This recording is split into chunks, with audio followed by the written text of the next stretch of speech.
En direct du forum CXP, nous sommes avec Vincent Boutor, qui est le PDG de Jalios.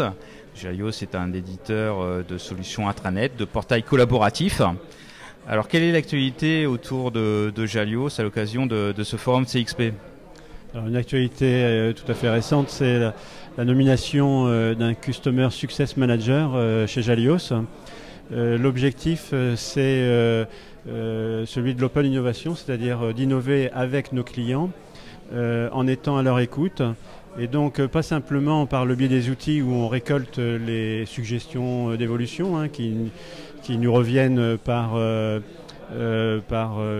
site support, pas non plus uniquement par le biais de toutes nos équipes qui nous remontent des suggestions comme ça qui viennent des clients, mais de façon beaucoup plus organisée, en allant voir les clients, en comprenant ce qu'ils réalisent avec notre solution, en identifiant éventuellement des améliorations ergonomiques qui peuvent permettre que la solution réponde mieux à leurs attentes, mais surtout en regardant quels manques ils ont, qu'est-ce qu'ils ont besoin pour faire leur travail de façon plus efficace, comment ils peuvent collaborer de façon plus efficace, et donc en allant les voir pour vraiment réaliser la chose, et pas simplement au moment où notre solution se met en œuvre, mais lorsqu'elle est déjà installée, que les habitudes sont déjà prises.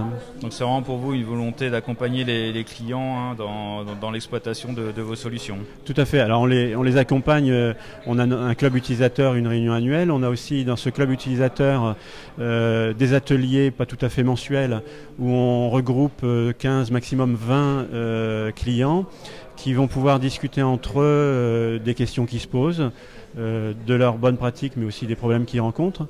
Et cela animé avec une thématique par un acteur du conseil, et qui du coup va pouvoir apporter une vision, apporter des suggestions, parce que les domaines auxquels on touche, la collaboration, l'outil est important, attention, j'insiste, il faut qu'il permette de faire ce qu'on a besoin de faire, mais l'organisation, la culture de la collaboration, tout ça, ce sont des sujets qui ne vont pas de soi dans les entreprises. Et donc on accompagne sur ce côté qui est extra produit, extra projet, et qui est pourtant important pour le succès de mise en œuvre. Alors Vincent Boutor, vous l'avez dit vous-même, effectivement, c'est pas quelque chose qui va de soi de se lancer dans cette dimension collaborative en entreprise. Est-ce que vous voyez finalement, lorsque vous prospectez sur le marché, beaucoup de réticence à adopter ce type de solution?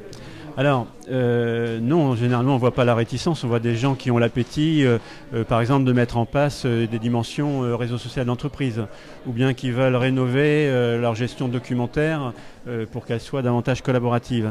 Donc, les réticences, elles ne sont pas vis-à-vis des prospects qu'on rencontre, parce qu'eux ont l'ambition de mener quelque chose. C'est plutôt en interne dans l'entreprise qu'on a observé, et c'est pas simplement chez nous, c'est un constat général, un décalage entre ce qui est possible de faire et ce que les entreprises réalisent. Et c'est sur ce décalage qu'on veut travailler. Pour certains points, c'est peut-être l'outil qui peut être perfectionné, mais très souvent, c'est les managers qui ne comprennent pas très bien le nouveau rôle qu'on veut leur donner, c'est-à-dire un rôle d'animateur, un rôle de leader, typiquement, non pas faire croire que c'est lui qui a eu l'idée, mais bien assumer que c'est lui qui pousse l'idée. Voilà, donc c'est un nouveau rôle qui est très important. C'est pas toujours compris, il faut changer les habitudes, c'est l'accompagnement au changement. Et voilà, c'est ça.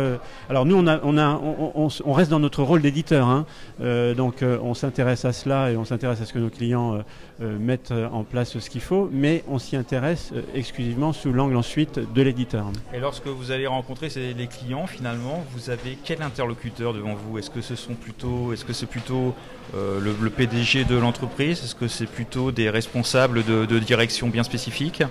Alors, au moment du choix de la solution et après. Au moment du choix de la solution, ce que l'on a en face de nous, ce sont essentiellement les responsables de communication, c'est eux qui viennent en tête, et puis ensuite les DSI. viennent après des gens comme les RH, mais c'est encore derrière. Les responsables de la communication sont assez à l'aise parce qu'on part d'un intranet et on va vers de la collaboration. Et en particulier, la dimension réseau social les intéresse et leur plaît parce que c'est aussi quelque chose dans la communication de l'entreprise qui est quelque chose qu'ils ont regardé.